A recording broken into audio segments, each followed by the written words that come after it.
Welcome back to the news today. U.S. President Barack Obama will give his final State of the Union address tonight, in which he is expected to push policy goals, including a Pacific Trade Pact, tighter gun laws, and the closure of Guantanamo Bay prison, as he begins to frame his legacy, if he has any. Before we discuss that matter, ABC News previews the speech. I have no more campaigns to run. My only agenda, I know because I won both of them. That was President Obama at last year's State of the Union address. Now in his final year in office, he'll speak before Congress for the last time. But instead of trying to persuade the joint session to work with him in 2016 with legislative to-dos, the president is expected to deliver a speech with a slightly different tone compared to years past.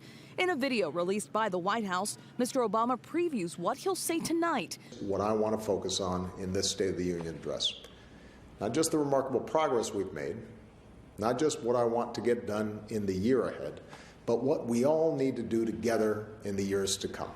The president's speech will try to frame a choice facing Americans as they select the next president of the United States. Expect to also hear about the economy's recovery. 7 years ago, auto sales hit a 27-year low. Last year, they hit an all-time high. The Affordable Care Act. We've brought more than 17 million Americans into our healthcare system. And foreign policy. He's also expected to touch on the gun violence epidemic and the legalization of same-sex marriage.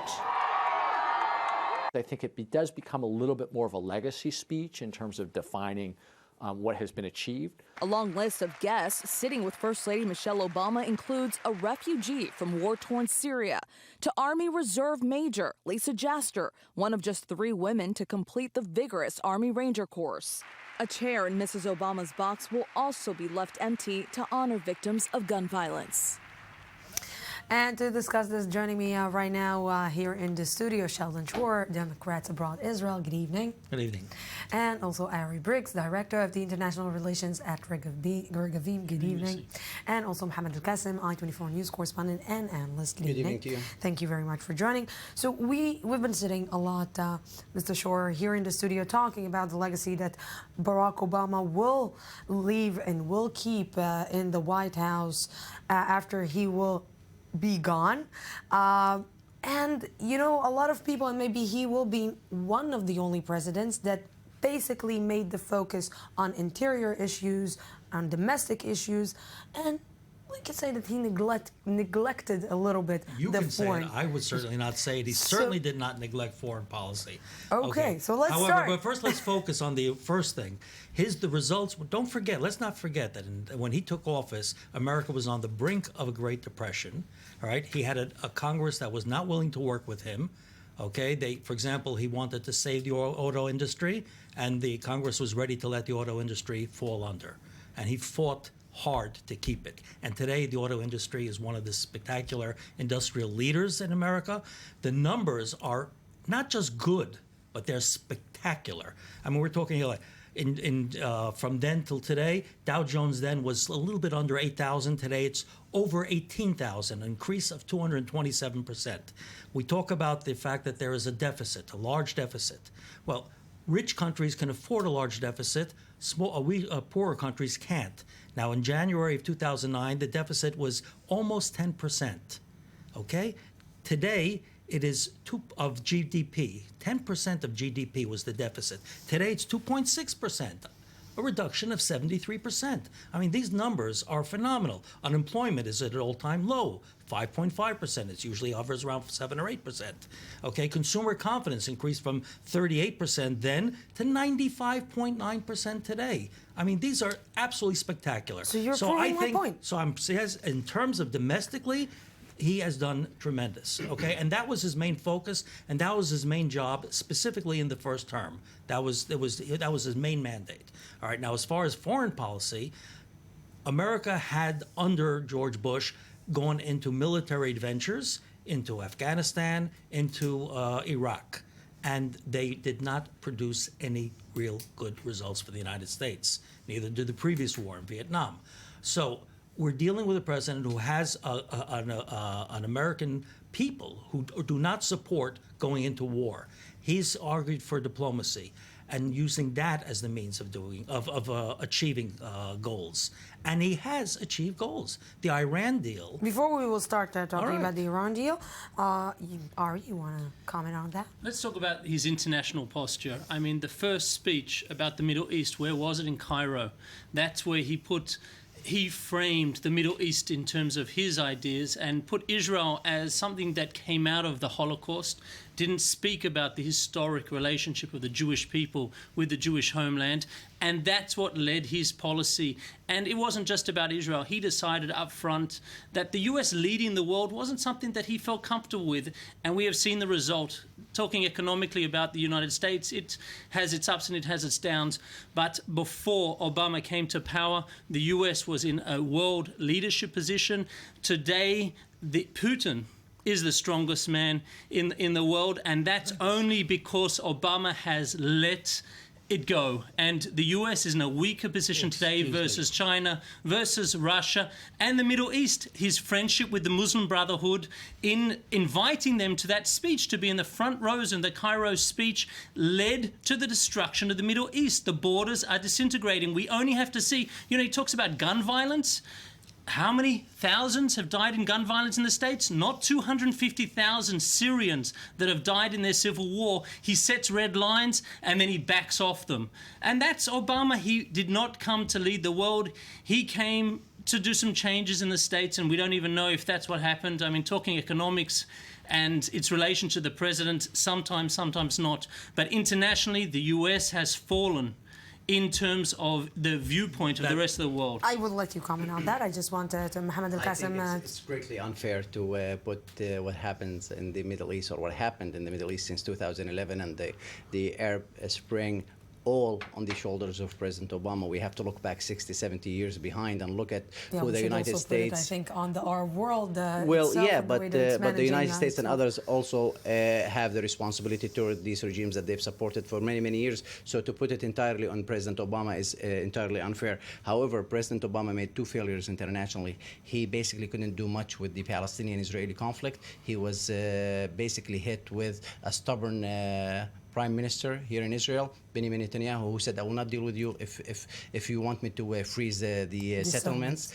And also, he was hit with the Arab Spring. He did come to Cairo. He did try to bridge the gap, build the bridges between the United States, which was going through two wars, huge wars in Iraq and Afghanistan, basically fighting Muslim populations, and he tried to help out, but he failed because of the Arab Spring, and that's when he turned his attention domestically toward the economy, which was basically failure. The United States economically was going through a depression. Now we have, as your guest said, 5% unemployment, which is great, a huge confidence in the economy, which led the Federal Reserve to raise for the first time in many years interest rate in the United States now. But also he negotiated a budget deal with the Republican-led Congress, which now we're seeing the benefits of these negotiations. However, his foreign policy, it wasn't entirely a failure. We saw what he did with Iran, we saw what he did with Cuba, and we saw what he did with the pact with Asia, and we saw what also secured the global climate deal with Asia. So it wasn't entirely a failure, but there are some mixed reviews about his foreign policy. Before I will go back to you and ask you what he will be talking about, maybe he will be talking about these points exactly, and what he will be talking about tonight.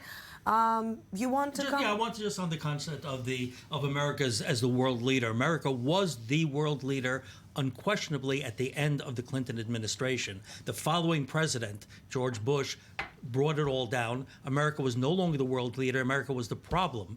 George Bush had, for example, the Iran problem for 6 of his 8 years, and was able to do nothing to dissuade Iran from going back. He was unable to lead the rest of the world to go against Iran. And one of the reasons is because of his cowboy diplomacy of going into Afghanistan without getting a general consensus of other countries, of going into Iraq without getting a general consensus, unlike his father, who did get a general consensus before he went into Kuwait. And so he failed. And American leadership at that point was failed. Obama, with the limited resources available to him, he does not have the ability to make war, did do the things that Mohammed expressed to us now. I just want to ask, we cannot describe, let's say, around 300,000 people who were killed in Syria, after drawing a line about chemical weapon, after drawing a line to Bashar al-Assad as a success plan or a success diplomacy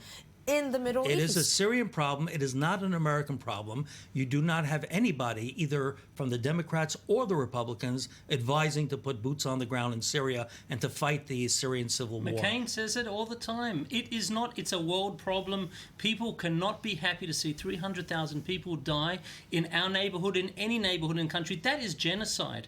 And that should be stopped. And we as Jews spoke about no more genocide. And we should be the first ones standing up there and saying the world, the leader of the world, Western world, shouldn't be allowing this to happen. And Obama has let it happen. I think it's strictly partisan politics. I think it's unfair analogy to make to say that the United States didn't get involved in Syria. Therefore, the 250 or 300,000 people who got killed there, the U.S. is to blame for it, because we can look back at Iraq and we saw the many hundreds of thousands, probably approaching 1 million, who died because of interfering, invading. The United States invaded Iraq in 2003, and prior to that, the United States was in Afghanistan. We still have the same problems over and over again. So to make the analogy that if the United States had gone into Syria, we won't see 250,000 to 300,000 people killed in Syria is, it's just a hypothesis. We don't know that for a fact. But the United States was in Iraq, and we are looking now, and we're looking at what Iraq has turned to and now. We'll have to return on even bigger forces because of what's happened with ISIS since then.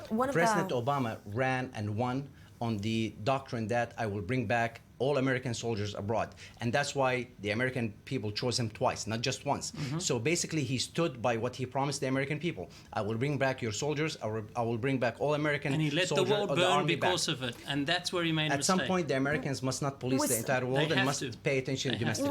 We still see soldiers in Afghanistan. He didn't deploy all the soldiers off Afghanistan. I want to, President Barack Obama is known for using great rhetorics. He knows how to speak to the people. He knows how to address the people. He knows how to say the specific great words that each and every one of us wants to hear.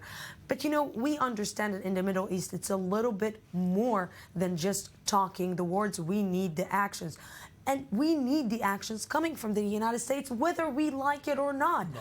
Because the United States was always involved in in each and every region in the world. If it's in Europe, if it's in Asia, and if it's in the Middle East. All right, first of all, with respect to the Israeli-Palestinian issue, Obama has been involved and has produced and has pressured the current leadership in Israel to accept the roadmap, to accept a two-state solution. In the place where people aren't dying, he gets 100% involved. And where they are dying, he doesn't, because we are a soft target. And that's what you're pushing for. Hit the soft targets, don't touch the hard targets, because the soft targets he can look good at. We're the soft target. That's why the freeze, the only time there's ever been a settlement freeze was because of Obama's pressure on Netanyahu. You can't say that Netanyahu stood up to him, because he didn't. The only time in history there has been a freeze under any prime minister was under Netanyahu. And it didn't work and should never work. And as a journalist, I will tell you this, because I covered it in 2009, I believe, or 8. I think 2009. One of the biggest slaps on the face that President Obama received was from Prime Minister Netanyahu when Obama sent Joe Biden, his vice president, to Jerusalem. As he was on the plane, he landed, and Prime Minister Netanyahu issues it was a journalist-invented slap of the face. It was not. That was 100%. These are processes that happen every few months. It's not something that Netanyahu has his hands on. It's a large government deal. It's a vice versa thing. Also Benjamin Netanyahu was playing the double game in one way or another. To the international community, he's saying two-state solution. When he comes to speak with the Israelis, he says, no. Yes, two-state solutions, but if the Palestinians are not doing that, and Hamas is not doing that, and him is not doing that, and the United States is not accepting this... No one wants to commit national suicide, and he's the number one person. The Palestinian-Israeli problem is a very difficult problem. It's not a new problem. It's been around for over 100 years now. And presidents before who have tried to push, whether it's with the Rogers Plan under this, everybody's tried to push, every American president, and everyone has failed. It doesn't mean that Obama is responsible for the lack of discussion here. Sure not. But one thing that I do take issue with you is you said the first thing he did is he went to Cairo and he put aside Israel. Well, the whole problem with the United States and the Arab world is not just Israel-Palestine. And in fact, what this is a rebuttal to the argument that the Israeli-Palestinian issue is the main problem of all the problems in the Middle East. All the problems in the Middle East do not revolve about this Correct. problem. And his problem then was Iraq and Afghanistan. And what he wanted to do is to come to the Muslim world and say, we have a new relationship. Let's try to forge a new relationship, not out of bang, bang and force. Let's try to do it out of discussions and out of mutual And it interest. failed. And it's failed? Unfortunately, gentlemen, I don't have agree. any more time. Great discussion. Thank you very much for being here in the studio. We just started, right? It feels that we just started. Thank you very much for being here. More time. Next time. That's it for tonight. We'll be here again. Same time, same place. From the Jaffa Port, Israel. Have peace. Have a great night.